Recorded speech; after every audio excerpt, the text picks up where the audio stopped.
mengenai urusan hukum saya dengan Pak Yusuf Kalla, itu sudah selesai dengan ada perdamaian. Bahkan saya beberapa kali, ada 2 kali, 3 kali bertemu dengan Pak Yusuf Kalla. Setahu saya itu sama sekali tidak benar. Pak Yusuf Kalla tidak pernah bertemu Sylvester Matutina membicarakan kasus ini, sama sekali enggak. Dia harusnya masuk tahanan 1 tahun 6 bulan. Saya sudah menjalani proses itu. Dan kau tidak perlu tahu itu. Kau siapa? Loh, mumpung ada jelaskan nggak bisa. kapan Saya kamu masuk bukan penjara. penyelenggara negara. Ada Ternak Mulyono, Termul, inisial SM. Ini orang sering tampil di media besar ya, sering tampil di TV-TV nasional, koar-koar sana nggak jelas isinya juga mostly kosong, sering membela junjungannya, menjilat sana, menjilat sini. Ternyata nih orang ini terpidana kasus pencemaran nama baik yang dituduhkannya kepada Pak Yusuf Kalla. Dan ternyata putusan itu sudah ingkrah sejak 2019 bahwasanya nih orang ini harus dipenjara dengan hukuman 1 tahun 6 bulan. Tapi sampai sekarang nih orang belum menjalankan putusan pengadilan, belum dikerangkeng dan belum dipenjara. Dan gokilnya lagi, si SM ini mendapat jabatan komisaris di BUMN. Gila nggak tuh? Gila nggak tuh presiden kita sebelumnya ngelindungi orang kosong modelan kayak gini hingga saat ini bisa jadi komisaris. Dan saya mau ya tahu ya, sebulan ke depan saya berharap nih orang nih dicopot dari jabatannya sebagai komisaris plus dipenjara. Upaya kejaksaan untuk mengeksekusi Sylvester Matutina sepertinya tidak akan berjalan mulus. Ada indikasi bahwa Sylvester Matutina mendapat backup. Ada pihak-pihak tertentu yang punya kepentingan menghalangi, mencegah, bahkan ada upaya untuk membatalkan supaya Sylvester Matutina tidak dieksekusi. Saya ingatkan kepada pihak manapun yang berada di belakang Sylvester Matutina untuk jangan main-main dengan proses hukum. Jangan coba pasang badan, jangan coba menjadi bemper untuk seorang Sylvester Matutina atas kepentingan-kepentingan pribadi ataupun kelompok. Kira-kira siapa, kelompok mana yang berada di belakang Sylvester Matutina? Saya berharap Kejaksaan Agung tidak gentar dengan hal seperti ini. Tegak lurus. Justru kami merasa yang ada orang besar itu di balik Sylvester Matutina. Itu ada orang besar itu. Kenapa? Saudara Sylvester Matutina ini sudah terpidana, divonis inkrah 1 tahun dan 6 bulan. Tapi sampai hari ini tidak menjalani putusan penjara. Kalau dia berdalih sudah menjalani, itu menjalani proses hukumnya. Di sidang iya. Tapi menjalani di penjara, itu belum. Aneh. Negara kita negara hukum. Sudah vonis, sudah inkrah, kok nggak di penjara? Patut diduga ada orang besar ini. Nah, orang besarnya dimaksud bukan fisiknya, berarti punya pengaruh besar. Siapa yang punya pengaruh besar saat 2019? Saat Sylvester Matutina divonis dengan penjara, yang inkrah di 2019, ya saudara Joko Widodo. Orang besar itu saudara Joko Widodo, saat itu menjadi presiden. Nah, sekarang kami uji, apakah masih ada orang besar di belakang Sylvester Matutina? Kalau ternyata Sylvester Matutina tidak sekedar dieksekusi, berarti masih ada orang besar. Dan orang besarnya siapa? Kalau dulu Jokowi ya, sekarang saya tidak tahu. Karena itu agar tidak ada tuduhan ada orang besar, saya kepada bersama tim sudah minta kepada Kepala Kejaksaan Negeri Jakarta Selatan selaku penuntut dan juga eksekutor kasus itu. Karena diadili di pengadilan itu Jakarta Selatan. Penuntutnya jaksa dari Jakarta Selatan, berarti eksekutornya dari Kejari Jakarta Selatan. Apa tuntutan kami? Eksekusi. Jangan biarkan seorang terpidana masih eksis di ruang publik dan justru menebarkan fitnah ancaman kepada klien kami. Ini sudah kami kirim ya suratnya ke Kejari. Assalamualaikum warahmatullahi wabarakatuh. Nah, Sylvester ya terang-terangan sampai sekarang belum ditahan oleh kejaksaan terkait kasus fitnah Yusuf Kalla yang dulu pada tahun 2019 ya sudah divonis hakim 1,6 tahun penjara, tetapi sampai sekarang pun belum ditahan Sylvester ini. Dan ini mengundang pertanyaan netizen, kok bisa ya jaksa padahal kasus ini sudah inkrah tetapi belum ditahan? Ini menjadi pertanyaan oleh netizen. Apakah ada intervensi Jokowi lagi ya ke kejaksaan sehingga kejaksaan belum berani yaitu menahan Sylvester ini? Jangan-jangan ya Jokowi ikut turun tangan ya memastikan Sylvester ini tidak ditahan. Sekarang kita jadi bingung ya di Indonesia ini, presiden yang sebenarnya siapa sih ya? Apakah Prabowo atau Jokowi ya? Sampai kejaksaan aja begitu takut ya sama pendukung-pendukung Jokowi ini. Bahkan hari ini kita lihat yaitu ada ibu-ibu atau yang biasa disapa emak-emak melakukan aksi unjuk rasa meminta Kejari supaya menahan Sylvester ini.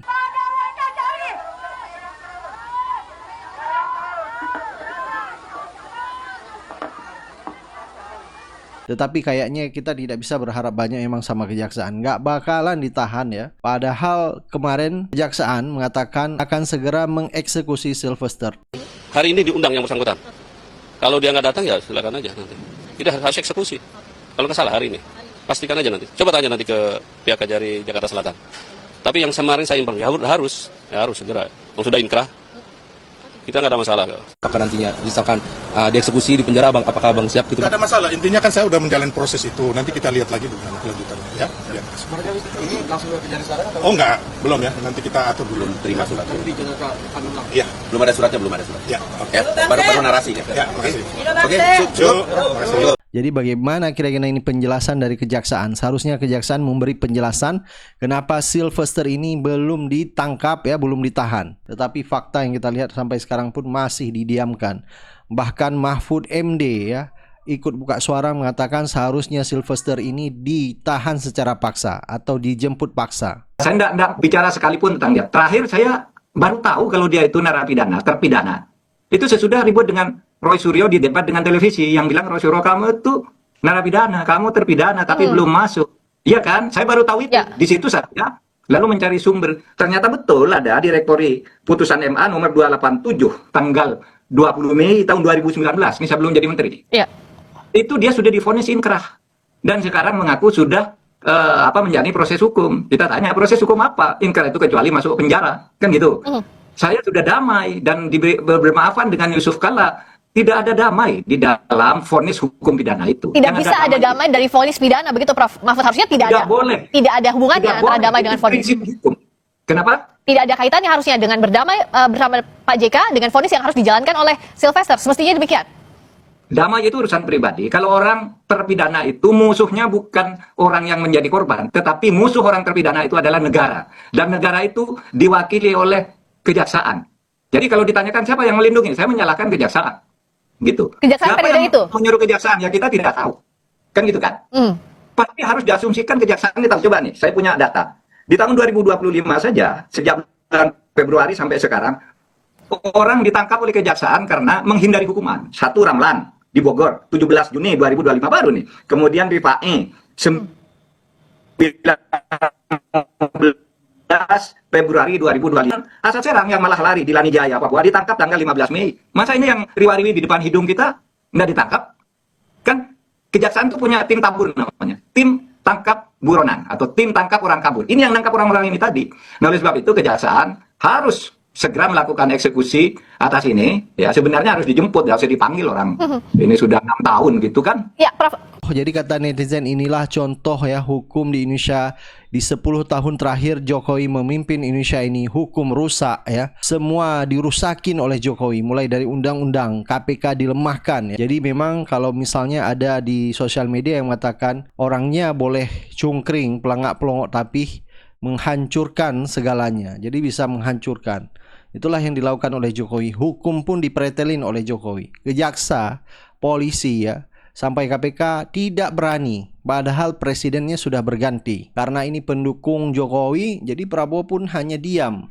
Padahal pendukung-pendukung Jokowi, jongos-jongos Jokowi dari PSI kemarin baru saja melontarkan akan menggulingkan Prabowo.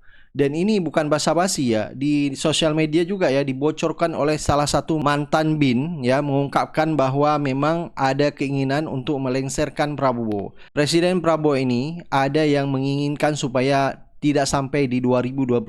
Jadi bisa saja ya di tengah jalan Prabowo ini turun menjadi presiden dan Fufafa alias Gibran ini ya menggantikan Prabowo. Pak, ini saya ingin kembali ke yang tadi Bapak katakan, ada indikasi bahwa kelompok geng Solo melakukan gerakan di Riau. Saya tidak bisa mengatakan bahwa ini relawan, tapi ini adalah pendukung Jokowi yang mencoba mendekati mereka-mereka yang dulu sempat menggagas gerakan Riau Merdeka. Kemudian terjadi rapat untuk mewacanai kembali. Jadi rapat itu sudah terjadi? Ya, sudah terjadi. Berkelanjutan atau bisa di dalam tanda petik dipatahkan? Enggak, artinya ini kan rapat ini kan sebagai awal kan. Dan ini baru sangat tertutup sekali. Ya. Jadi sedikit sekali orang yang mengetahui ini. Tapi ini terjadi gitu. Kapan rapat itu terjadi Pak? Agar paling tidak kita bisa menentukan beberapa hal lain sesuai waktu ini. 2 minggu yang lalu. Ya. Pokoknya gini, pasca itu ya, pasca apa itu? Abolisi. Abolisi dan itu mulai muncul. Jadi kalau kita lihat ya, bagaimana Jokowi itu menggerakkan mesin politiknya kekuatan. Ini memang betul membangun mesin kekuatan masanya tidak didasarkan oleh ideologi ya, tapi lebih pada pragmatisme.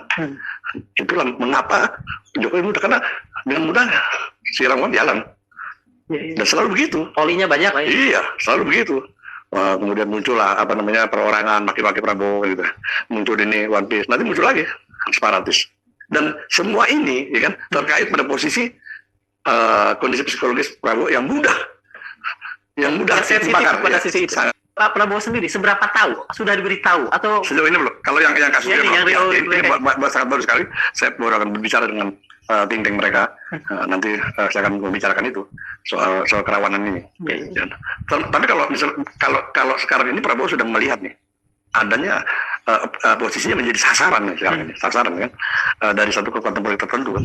Paling tidak diupayakan tidak sampai 2029 gitu Pak. Artinya Pak Prabowo diupayakan untuk tidak jalan sampai 2029. Ini posisi presiden sudah tahu itu.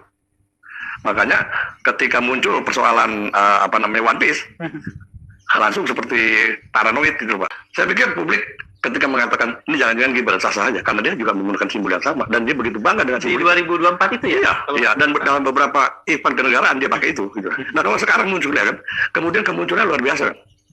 Langsung masif ya kan, dan menjadi simbol perlawanan. Bapak melihat ada indikasi Gibran dan katakan saja yang gampang ya, Gibran dan geng Solo justru berada di atau menunggangi gerakan ini. Dan ini juga ya seirama apa yang disampaikan oleh Koni, Ibu Koni, yaitu pengamat militer yang mengatakan Prabowo setelah 2 tahun memimpin maka akan digantikan oleh Gibran.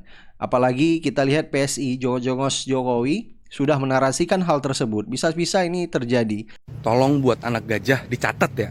Kalaupun saya menyuarakan untuk melengsarkan Prabowo Subianto, itu ada alasannya. Karena Bapak Prabowo membela koruptor. Presiden yang membela koruptor tidak layak untuk didukung.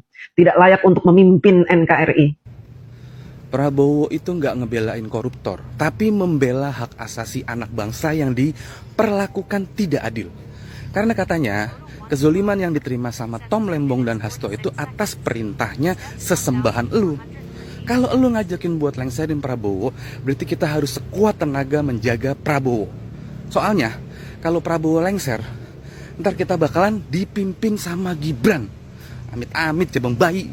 BTW, biasanya kalau udah ngeluarin statement ngaco kayak gini, ujung-ujungnya jadi komisaris. Nah, gue penasaran nih, ini orang ntar bakalan jadi komisaris apaan ya? Apa lo? Berkaitan dengan kasus Sylvester, seharusnya Prabowo jangan diam ya, menginstruksikan ke kejaksaan untuk menangkap orang-orang ini yang membuat gaduh, bahkan memaki-maki orang yang kontradiksi dengan dia. Baik ya, coba kita lihat beberapa komentar lainnya. Prabowo belum sampai setahun berkuasa, lu udah bicara lengserkan Prabowo. Hanya gara-gara membebaskan Tom Lembong dan Hasto. Berapa banyak kejahatan Jokowi selama 10 tahun berkuasa, lu diam aja. Sekarang sok-sok bela rakyat, sok bela NKRI. Tai kucing kalian. Olah-olah putusan Prabowo memberikan amnesti dan abolisi kepada Tom Lembong itu adalah sebuah bentuk dukungan kepada koruptor. Padahal kalau kita lihat sejarah, yang bikin lemah KPK itu adalah Joko Widodo melalui revisi Undang-Undang KPK. Paham nggak? Ya kan? Dan ingat sekali lagi gue bilang ya. Oh iya, Jokowi yang milih 3 kali pimpinan KPK. Satu-satunya presiden yang memilih 3 kali pimpinan KPK. Jokowi untuk apa terakhir dia milih? Harusnya pimpinan KPK terakhir itu harusnya dipilih Desember 2024 setelah Prabowo yang menjadi presiden. Tapi digergaji lagi, dipilih duluan sama Jokowi untuk apa? Untuk mengamankan kepentingan Jokowi. Jadi sebenarnya yang memelihara koruptor itu ya Jokowi itulah. Jadi tidak salah. Kami bergerak minta Jokowi dimundurkan, minta Jokowi digulingkan kemarin. Tahun 2019. Ya kan? Karena jelas ini penjahat. Penjahat yang merusak Republik ini adalah Jokowi dan ternak-ternak Mulyononya. Gitu loh. Ya kan? Sosokan pakai aktivis Jokowi lovers lah, apa segala macam pakai itu. Termasuk mulai serin Prabowo pakai rem, pakai kekuatan apa kalian? Kadang-kadang uang sebanyak berkarung-karung pun tidak ada gunanya ketika sudah bicara hati nurani, ya kan? Dan kami buruh kemarin jelas, mana pernah Jokowi pernah datang di acara Hari Buruh Internasional? Nggak pernah. Yang ada Jokowi adalah Bapak upah murah. Yang ada adalah Jokowi Bapak Undang-Undang Omnibus Law yang bikin hari ini jutaan buruh ter-PHK. Bikin rusak ekonomi, terjadi deindustrialisasi. Brengsek memang itu Jokowi. Ya kan, dan ternak-ternak Mulyononya itu. Saya nggak terlalu mau bela Prabowo juga. Kalau memang salah, kita bilang salah. Ya kan? Tetapi ukurannya, Prabowo belum sampai setahun berkuasa, lu udah bicara lengserkan Prabowo. Hanya gara-gara membebaskan Tom Lembon dan Hasto. Berapa banyak kejahatan Jokowi selama 10 tahun berkuasa, lu diam aja. Sekarang sok-sok bela rakyat, sok bela NKRI. Tai kucing kalian. Pweh. Rengsek kalian. Apa? Kami buruh ini yang paling dirugikan oleh Jokowi. Soal tahu aja. Ya kan? Dan dia hanya menciptakan dinasti. Itu jelas buktinya. Anaknya jadi wakil presiden. Anaknya jadi ketua umum partai politik. Ya kan, menantunya jadi gubernur. Padahal semua ada terindikasi mereka itu ada dugaan korupsi di Blok Medan. Kemudian ingat nggak? Gua pernah demo KPK waktu itu. Minta agar Kaisang dan Gibran diperiksa atas saham 97 miliar itu. Ya kan? Itu. Ya kan, mereka lupa bahwa jejak digital itu ada. Dan ingat, kita ini suarakan minta Jokowi mundur sejak tahun 2019. Apalagi saya ngelawan Jokowi dari tahun 2015 sejak PP 78 itu. Sejak saat itu gue udah nggak percaya sama Jokowi. Sejak bikin PP 78 tahun 2015 terkait masalah upah pekerja. Sejak itu aku udah percaya dengan Jokowi. Justru dialah biang kerok. So aja masalah mewakili supremasi sipil, tetapi dia lebih bengis daripada otoriter, lebih tiran, ya kan? Ini makanya Jokowi ini menjadi pelajaran bagi kita semua rakyat Indonesia, ya kan? Bahwa tidak boleh lagi ada model presiden macam Jokowi yang bisa hadir. Ini akibat daripada rakyat kita juga yang bisa dibeli suaranya, ya kan? Dan akibat elit politik juga yang kadang-kadang tidak cermat dan tidak teliti dalam menyiapkan calon-calon pemimpin bangsa ini ke depan. Ya kan? Ternyata di negeri plus 62 ini masih ada terpidana yang lebih hebat dari Harun Masiku. Siapakah dia? Coba tebak. Itulah Sylvester Matutina, Ketua Solidaritas Merah Putih atau yang disingkat Solmed. Kalau Harun Masiku punya ilmu menghilang tanpa jejak, yang ini jauh lebih hebat lagi. Karena yang dihilangkan adalah kemampuan negara untuk menegakkan hukum. Bayangkan aja, vonis pengadilan dianggapnya cuma kayak notifikasi pesan, paket Anda sedang diantar. Tapi nyatanya barangnya nggak pernah nyampe sama sekali. Begitulah kira-kira nasib vonis 1 tahun 6 bulan penjara terhadap seorang Sylvester Matutina, seorang projo sejati yang sangat dekat dengan kekuasaan di era pemerintahan Presiden Jokowi. Meski vonis pidana ini telah inkrah sejak 2019, tapi hingga kini ia belum juga menjalani pidana di dalam jeruji penjara. Malahan makin sering tampil di layar-layar TV di berbagai acara. Bukan cuma itu, meskipun berstatus sebagai terpidana yang seharusnya menjalani hukuman di dalam penjara, Sylvester ini malah dapat jatah komisaris independen di BUMN Pangan, di ID Food PT Raja Wali Nusantara Indonesia Persero, setelah diangkat sama Erick Thohir pada 18 Maret 2025. Mungkin udah waktunya kita bangun persepsi baru sih. Kalau dulu kita percaya pidana itu musibah, sekarang pidana justru bisa jadi berkah. Sylvester ini divonis bersalah oleh Pengadilan Negeri Jakarta Selatan pada tahun 2017 lalu dalam kasus pencemaran nama baik terhadap Yusuf Kalla dengan vonis 1 tahun penjara.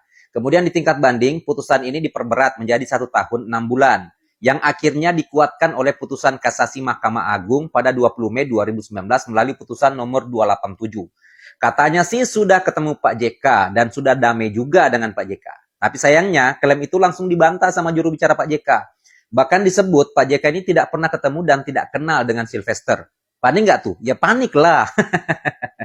Tapi terlepas benar atau tidaknya informasi ini, yang jelas secara hukum, meskipun ada perdamaian antara Sylvester dan Pak JK, eksekusi terhadap Sylvester Matutina ini tidak bisa di-skip. Karena perdamaian itu tidak membatalkan putusan pidana yang sudah inkrah. Yang paling kita sayangkan sebenarnya bukan itu. Yang kita sayangkan adalah adanya kesan seolah-olah aparat kita ini bergerak bukan atas kesadaran sendiri untuk menegakkan hukum, tapi karena ada desakan netizen dan aktivis yang ribut di media dan di berbagai platform media sosial.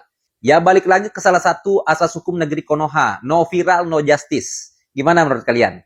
Yuk kita diskusi di kolom komentar. Putusan MA sudah diputus sejak dari tahun 2019 lalu, 6 tahun tidak atau belum dieksekusi. Lalu apakah dari temuan Komjak ini ada persoalan yuridis atau apa yang terjadi? Ya, terima kasih Mas Juno. Pertama memang kalau dalam konteks ini basis kami bisa 2 ya. Pertama kami cek di data kami memang tidak ada laporan pengaduan soal ini. Gitu. Sehingga bisa saja kami tidak tahu soal ini apakah memang ada kendala-kendala yang kaitannya dengan persoalan ini. Kedua, ketika ini muncul di publik, ini menjadi input bagi kami untuk memastikan apa sebetulnya menjadi hambatan sehingga tidak dilaksanakan eksekusi. Dan posisi kami tentu kami mendorong ini agar dilaksanakan. Seperti itu, Mas. Tapi detailnya apa menjadi hambatan dan seterusnya, termasuk juga kenapa persoalan ini sekian lama dianggapnya tadi itu ya, bisa mungkin langsung ke Kejaksaan Agung ataupun Kejaksaan Negeri Jakarta Selatan. Tentu konkretnya seperti apa pengawasan yang akan dilakukan, karena ini spekulasinya meluas terkait ada dugaan intervensi politis. Ya, bagi kami tentu kami saat ini kami sedang tetap memonitor dan mendorong agar ini segera dilaksanakan begitu. Dan hasilnya tentu kami belum bisa menyampaikan karena masih dalam proses. Kita tetap berkoordinasi untuk memastikan ini terlaksana dengan baik. Oke, tidak ada persoalan yuridis, Mas Julius. Artinya ini ada tudingan atau dugaan unsur politis di sana. Seperti apa pandangan Anda terkait hal ini dan apa implikasinya? Ya, ini memang tidak bisa dipungkiri, Juno ya. Sepanjang kepemimpinan Presiden Joko Widodo dari mulai 2014 kemarin, memang politisasi hukum ini banyak sekali terjadi. Lawan-lawan politik dikriminalisasi gitu ya, dan juga proses-proses hukum yang begitu cepat terhadap lawan-lawan politik gitu. Nah, ini tidak bisa dipungkiri. Bahkan ketika sudah berganti presiden menjadi Pak Prabowo pun penanganan kasus Tom Lembong dan segala macam, jadi suasana ketegangan opini dengan publik bahwa hukum ini dipolitisasi itu tidak bisa dihindari. Itu yang pertama. Nah, yang kedua adalah mengenai prioritisasi penanganan perkara termasuk eksekusi Sylvester. Mau tidak mau, konsekuensi logisnya adalah menempel stigma politisasi terhadap proses hukum yang tadi kita diskusikan. Karena ada berbagai macam indikator. Satu, publik sudah mengetahui bahwa perkara ini sudah inkrah, tapi tidak ada tindakan dari jaksa eksekusi. Nah, ini tentu jadi pertanyaan. Padahal belum tentu misalnya jumlah kasus yang begitu banyak, tetapi misalnya tim kejaksaan yang begitu sedikit, ya ini tentu mempengaruhi bobot kinerja kan gitu ya. Tapi yang kedua adalah tadi saya mau mengutip pernyataan tegas dari Kapus Penkum kita yang baru, Pak Anang menegaskan bahwa tidak ada hambatan agar segera dipanggil, agar segera dieksekusi. Itu harus dimaknai sebagai komando dari kantor pusat, yaitu Kejaksaan Agung Republik Indonesia. Dan tidak mungkin ketika Kapus Penkum bicara itu tidak terkoordinasi langsung dengan Pak Jaksa Agung. Artinya politik hukum terhadap eksekusi Sylvester ini di bawah komando Pak Jaksa Agung tegas, yaitu segera eksekusi karena tidak ditemui hambatan apapun. Nah, ini yang harus kita pastikan agar kalau ini tidak dilaksanakan, baru kita bisa katakan ada faktor lain yang mungkin faktor lainnya itu adalah dugaan politisasi. Nah, situasi sekarang seperti itu, Julius. Mas Julius, untuk saat ini berarti apa? Misalnya kalau tadi spekulasinya terjadi, dugaan politis itu ada, pembuktian konkretnya tentu agak sulit untuk dilakukan. Kalau pembuktian konkret memang tentu sulit dilakukan. Tetapi yang namanya aparat penegak hukum, baik kepolisian, kejaksaan, maupun hakim, dia memiliki satu kewenangan yang namanya diskresi. Diskresi inilah yang menentukan apakah tindakan yang diprioritisasikan, yang kemudian ditunda itu dapat dipertanggungjawabkan kepada publik, situasi urgensi, keterdesakan, dan yang lain. Nah, ini yang hilang dan atau mungkin belum dijelaskan oleh Kejaksaan Negeri Jakarta Selatan. Nah, ini juga yang harus dibantu oleh Komisi Kejaksaan secara inisiatif untuk memberikan kejelasan kepada publik sebelum opini publik yang viral mendahului pernyataan resmi dari instansi kejaksaan. Dan di situ pula nanti akan menjadi satu kekisruhan di mata publik. Begitu, Juno. Ya, baik. Bu Dahlina, untuk saat ini seperti apa sebenarnya 6 tahun terakhir pengawasan dan juga terkait dengan prosedur eksekusi, terkait dengan vonis terhadap Sylvester Matutina? Ya, seperti tadi kami sampaikan secara spesifik mengenai kasus ini, memang kita monitor itu ketika muncul di publik. Dan ini menjadi input bagi kami untuk tentu, karena memang fungsi kami adalah mengawasi gitu ya, mendorong agar kinerja kejaksaan meningkat. Nah, dalam konteks ini, tentu ketika ada masukan, termasuk tadi Mas Ibrani sampaikan, ini perlu ada masukan atau ada dorongan agar kemudian ada kejelasan bagi publik begitu ya. Ya, ini adalah bagian dari kami, bagian tentu ini masukan sangat penting bagi kami, karena kami memberi atensi soal ini. Gitu. Kami memberi atensi soal ini, dan tentu itu menjadi bahan bagi kita semua, karena memang yang berwenang adalah APH gitu ya. Kita percayakan pada mereka, kita harus dukung mereka untuk bekerja sesuai dengan realnya begitu. Oleh karena itu, informasi apapun yang bisa saja di luar kami, di luar jangkauan kami gitu ya, karena tentu kami dengan segala keterbatasan, kami sangat berharap publik memberi informasi kepada kami yang kemudian kami bisa memaksimalkan peran itu gitu. Oke, konkretnya seperti apa Bu untuk Kejaksaan Negeri Jakarta Selatan untuk saat ini? Ya, kami dalam proses koordinasi, proses penelusuran informasi, termasuk juga tadi konteksnya kami akan tetap mendorong proses ini seperti yang Pak Kapus Penkum sampaikan, mestinya tentu ini sudah bisa dilaksanakan gitu ya. Nah, seperti itu. Tapi kesimpulan itu kami belum sampai ke kesimpulan akhir seperti apa, karena tentu ada proses di internal kami. Oke, Mas Julius, untuk saat ini seperti apa sebenarnya aturannya, dan apakah kalau dengan dugaan pelanggaran dan juga misalnya tidak eksekusi, karena salinan putusan itu kan secara undang-undang Mahkamah Agung 7 hari atau 14 hari setelah putusan salinan diberikan ke pihak kejaksaan. Ya, tentu hal yang pertama terganggu di sini adalah soal kepastian hukum. Nah, aparat penegak hukum itu, utamanya Kejaksaan Agung yang sekarang sedang moncer-moncernya sebagai penegak hukum itu memiliki beban moral, memiliki beban etik untuk menjaga kepastian hukum itu. Dan salah satu indikator kepastian hukum itu adalah tadi prosedur tahapan-tahapan dalam criminal justice system kita atau sistem peradilan pidana kita betul-betul dilewati tanpa satu pelanggaran apapun, termasuk undue delay atau pelambatan proses. Gitu. Karena ketika prosesnya ada keterlambatan tanpa ada penjelasan hambatan apapun, maka diduga di situ ada kepentingan tertentu, diduga di situ ada pelanggaran tertentu. Nah, makanya tadi saya katakan itu kemudian juga jadi beban Jamuas, di situ ada Pak Rudi Margono, kemudian juga menjadi beban Komisi Kejaksaan juga tanpa perlu ada laporan kemudian memastikan supporting sistemnya memeriksa itu. Nah, yang ketiga adalah tadi kalau kita bilang ini siapa sih yang paling dirugikan? Tentu yang paling dirugikan adalah sistem kita. Jadi ini bukan soal pribadi Pak JK, bukan soal pribadi Sylvester, tapi soal sistem yang harus dijaga oleh aparat penegak hukum dan instasinya. Dalam hal ini Kejaksaan Agung yang saat ini kita percaya menjadi punggawa yang paling moncer dalam penegakan hukum. Karena kita lihat setiap update perkembangan perkara yang ditangani setiap minggunya. Nah ini yang kemudian bisa kita korbankan dan ujungnya ini paling fatal. Jangan sampai kemudian publik kehilangan kepercayaan terhadap penegakan hukum karena unsur-unsur yang sebetulnya belum bisa dibuktikan dan belum ada proses pemeriksaannya. Artinya Kejaksaan Agung harus menjaga marwahnya dan juga memberikan kepastian hukum kepada masyarakat dan juga tidak ada intervensi apapun terkait dengan polisi. Terima kasih Mas Juli. Hukum yang ditertawakan, tentang keadilan yang dijungkir balikan, dan tentang wajah negara yang dipermalukan oleh satu nama, Sylvester Matutina. Dia adalah seorang relawan Jokowi yang mendirikan Solidaritas Merah Putih atau Solmed. Saat ini dia adalah seorang komisaris sebuah BUMN, dan bukan itu persoalannya, karena siapapun boleh menjadi komisaris sebuah BUMN. Persoalannya adalah sejak tahun 2019 lalu, Sylvester adalah seorang narapidana. Putusannya sudah inkrah. Kasasi dari Mahkamah Agung sudah keluar pada tahun, kalau tidak salah, 2019. Dan selama itu pula, sampai saat ini, Sylvester masih berkeliaran, tidak bersembunyi. Kira-kira sepekan sekali paling tidak kita bisa melihat wajahnya di TV, di layar televisi. Apakah itu adalah sebuah bentuk pelecehan hukum di negara kita? Sylvester diangkat tentu oleh Jokowi. Tetapi Presiden saat ini, Prabowo Subianto, seolah tidak bisa melakukan apapun untuk menegakkan hukum dan mengembalikan marwahnya pada tempat yang sebenarnya. Nggak ada angin, nggak ada hujan, nggak ada badai, Mbak. Jadi ini sah saja, normal-normal saja, hanya kita sebagai masyarakat, kita harus menjalankan sesuai dengan taat hukum yang ada. Dan di sini kan sudah jelas, statement dari Kapus Penkum Kejaksaan Agung itu menyatakan bahwa memang sesuai informasi yang beliau terima dari Kejaksaan Negeri Jakarta Pusat, Sylvester Matutina itu terpidana kasus pencemaran nama baik pada mulai dari tahun 2019 itu ternyata belum menjalani eksekusi. Jadi jalankan saja, dan saya juga berterima kasih terhadap statement dari Prof. Hamid Amaludin selaku sahabat dekatnya Pak JK yang menyatakan itu bohong semua. Statementnya Sylvester itu yang mengatakan sudah ketemu, nggak ada, nggak ketemu. Bahkan putrinya Pak JK juga mengatakan itu terlapor, terpidana dan buron, jadi harus. Jadi nggak ada angin, Mbak. Ini kewajiban seseorang untuk menjalankan proses hukum sebaik-baiknya, dan ini membuktikan bahwa dia belum menjalani pidana. Oke, tapi saya juga ingin tahu nih, penasaran juga. Sebenarnya dari mana awalnya Anda mendapat info soal status Sylvester Matutina yang kasusnya memang kan sudah inkrah 2019 lalu. Anda ingat, sebegitu ingatnya kasus yang berjalan 6 tahun lalu ini belum dieksekusi, ini info awal Anda dari mana? Ini melalui Kompas TV saya berterima kasih kepada BIN. BIN itu apa? BIN itu Badan Intelijen Netizen. Jadi inilah masyarakat, kekuatan netizen. Iya, jadi ini kekuatan netizen di sosial media. Pak Susno ketawa. Ya gini, Pak Susno izin. Jadi artinya ini memang kekuatan besar dari netizen yang, dan bukan hanya ini. Nanti ada satu lagi nanti, ya, inisialnya AA.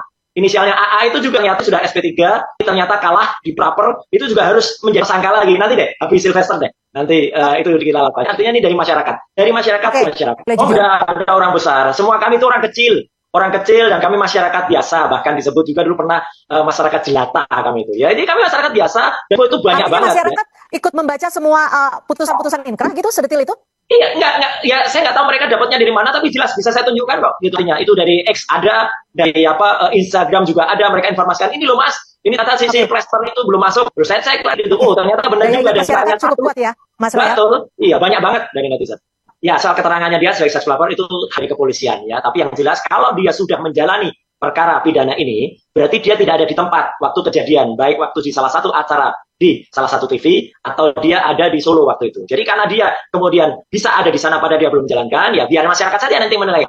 Tapi yang jelas dia harus menjalani eksekusi. Terima kasih juga ke Prof. Mahfud ya, yang juga menjalankan, yang juga menyampaikan statement. Kalau dia harus melaksanakan, tidak ada kata maaf itu. Dia kan bohong itu. Bilang sudah minta maaf ke Pak JK, dijawab oleh Prof. Hamid Amaludin, dijawab oleh juru bicara Pak JK, dijawab oleh putrinya, bahwa itu tidak ada sama. Jadi kalau memang dia gentleman, dia jantan ya, mulai dari Senin kemarin, ya ini sudah hari Rabu, ya mulai dari Senin kemarin masuklah ke eksekusi, menjalani itu paling juga lama 1,5 tahun nanti bisa dapat bela pembebasan bersyarat. Tapi dia gentle, ya jangan kemudian malah melarikan diri atau mencari-cari suaka-suaka yang lain atau mencari yang lain. Itu Mbak. Tidak mengandai-andai, ya silakan saja Polda kalau mau meneruskan ini. Tapi di luar itu kami bertiga, saya, Dr. Rismon dan Dr. Rifa akan mempersembahkan kado terbaik bagi Republik ini di usia 80 tahunnya besok, yaitu adalah buku putih tentang apa yang kami teliti secara ilmiah. Jadi kami bertanggung jawab betul. Jadi kami ingin kembali pada apa yang kami lakukan adalah research ilmiah. Jadi benar-benar ini 500 halaman buku putih tentang research yang kami lakukan. Jadi itu akan bisa digunakan untuk ke depan untuk menjawab juga. Misalnya ada persoalan di kepolisian.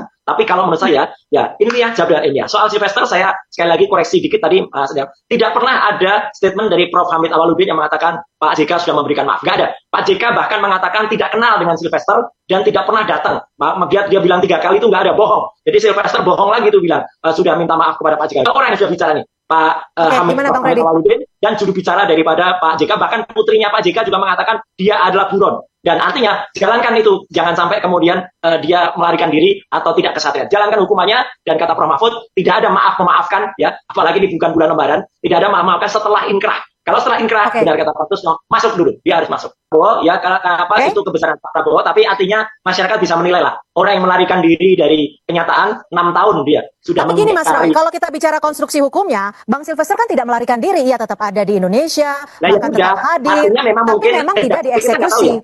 Ya, kita nggak tahu apa yang terjadi dengan kejaksaan, mungkin ada yang melindungi atau apa, ya udahlah, kita nggak usah sudon. Yang jelas kejaksaan yang melindungi Bang Sylvester sudah harus mengeksekusi sekarang. Itu aja. Siapa yang menurut Anda melindungi Bang Sylvester? Tadi Anda menyebutkan itu. Ya nggak tahu. Makanya saya nggak mau sudon. Siapa tahu ada orang besar melindungi, makanya sekarang kalau itu udah nggak ada, ya udah orangnya juga sudah nggak ada, sudah berkuasa lagi. Jadi orang besar lawan orang besar ya?